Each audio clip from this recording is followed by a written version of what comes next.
This is the QueenRight dial. What is the QueenRight dial?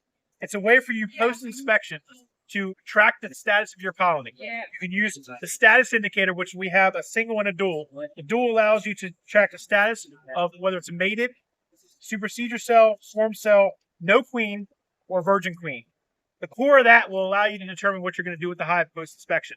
You go in there, you inspect the hive, you mark the status of the queen.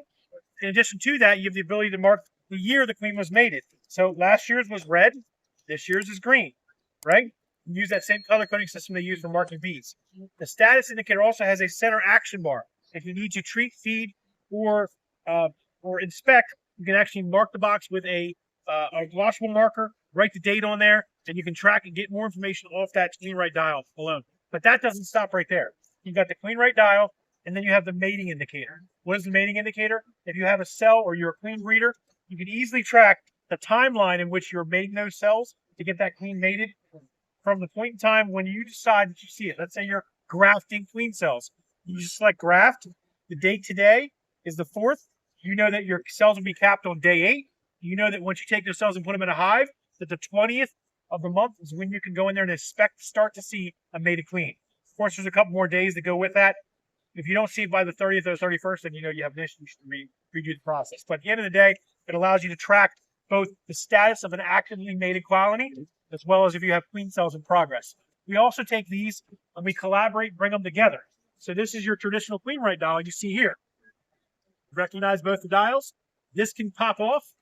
You can take the guts of the mating indicator, stick it right inside the guts of the dial. And it allows you that when you have a cell and you need to track the status of where your queen cell is at, what needs to be mated, this can be done in the same platform.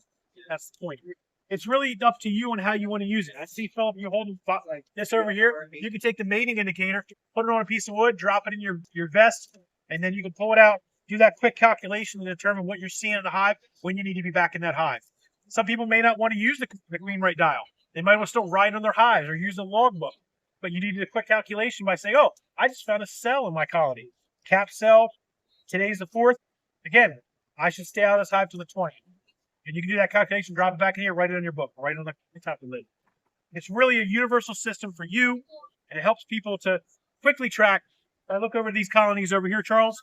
I see that one's last year mated queen. That's this year's mated queen. Just like that. All by where the dial settings are at, based on my post-inspection. That's the point. You can check us out at QueenRightDial.com, or you can go and scan this QR code and get you there as well. We have 2 packs, 5 packs, 25 packs, and 100 packs.